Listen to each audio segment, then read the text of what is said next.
अस्सलाम वालेकुम, good morning Pakistan. जी जनाब, आज कुछ बात कर लेते हैं कि आफ्ताब इकबाल साहब जो कि बहुत बड़े मरूफ एंकर हैं, बहुत अच्छा एक प्रोग्राम होस्ट करते हैं।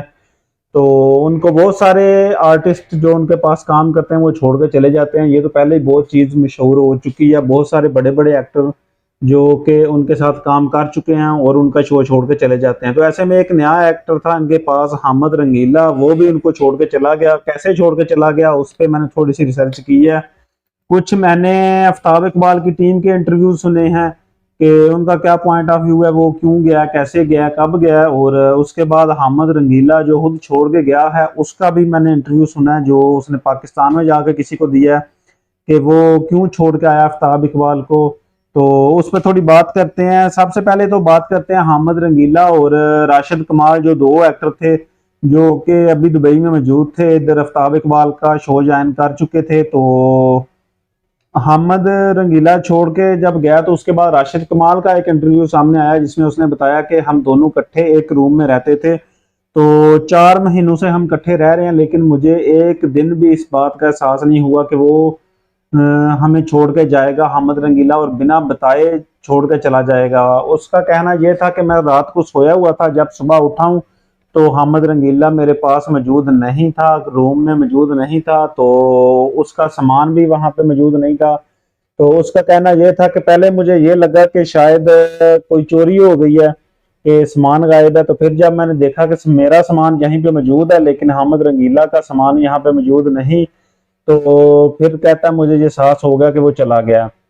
लेकिन बहरहाल उसका सारा इंटरव्यू देखा सुना, उससे यही समझ आई कि वो बिना बताए हामिद रंगीला जो है वो दुबई से चला गया था पाकिस्तान में। उसके बाद मैंने इंटरव्यू सुना है इसका हामिद रंगीला का, जो कि छोड़ के आया है। उसने जो जो चीज़ें बताई हैं, उसने ये बताया कि मैं तकरीबन पिछले 3.5 महीनों से आफ्ताब इकबाल के साथ काम कर रहा था, और उन 3.5 महीनों में जो पहले 2 महीने थे वो काम अच्छा चल रहा था हमारा, लेकिन अभी जो पिछला 1.5 महीना गुजरा है वो ऐसा गुजरा है कि राशिद कमाल को बहुत ज़्यादा वो आगे कर रहे थे, और हामिद रंगीला का कहना कि मुझे बहुत ज़्यादा वो बैक एंड पे धकेल रहे थे।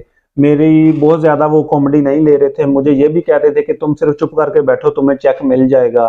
तो वो कह रहा था कि ये ऐसी बातें थी कि जो मेरा ज़मीर गवारा नहीं कर रहा था। और दूसरा उसने इशू जो बताया वो वीज़े का भी इशू बताया था कि क्योंकि पाकिस्तान के वीज़े बंद हैं दुबई में, तो इसलिए वो विजिट वीज़ा एक्सटेंड किए जा रहे थे बार बार। तो वो कह रहा है वो चीज़ें भी मुश्किल हो रही थी क्योंकि वीज़ा भी नहीं लग रहा था, तो हर 2 महीनों बाद इन आउट होना पड़ता था। तो ये तो चीज़ एक रियलिटी है, क्योंकि मैं खुद अभी यूएई में मौजूद हूँ और मैं खुद ये चीज़ फेस कर रहा हूँ, क्योंकि मैं खुद 2 महीनों के बाद इन आउट करता हूँ और बहुत सारी प्रॉब्लम्स उस चीज़ में आती हैं। तो उसने ये चीज़ें वाज़ह की हैं कि एक तो मुझे बहुत ज़्यादा बैक एंड पे धकेला जा रहा था, इस वजह से जो है कि मेरा ज़मीर गवारा नहीं कर रहा था।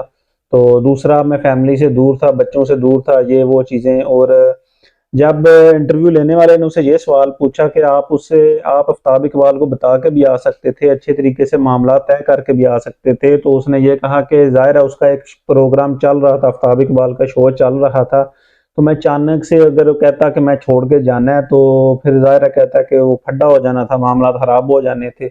जो कि मेरे ख्याल में मामला खराब होते भी हैं, लेकिन वो चीज़ वही ठीक होती है। असूलन अगर देखा जाए तो बता के क्लियर करके जाना चाहिए, वो चीज़ें ठीक होती हैं। ऐसे बिना बताए रातों रात बंदा चला जाए तो फिर ज़ाहिर है ज़िंदगी में कल को दोबारा बंदा किसी के वो मुंह मत्थे लगने जोगा नहीं रहता। बाकी बहरहाल जी जो भी है, ये चीज़ें थी जो मैंने आपके सामने रखी हैं। ये दोनों चीज़ें मैंने दोनों तरफ से कुछ उनके इंटरव्यूज़, उनकी टीम के इंटरव्यूज़ सुन के आपके सामने रखी हैं। बाकी अल्लाह बेहतर जाने, और आफ्ताब इकबाल के मामला तो वो खुद ही बेहतर जाने।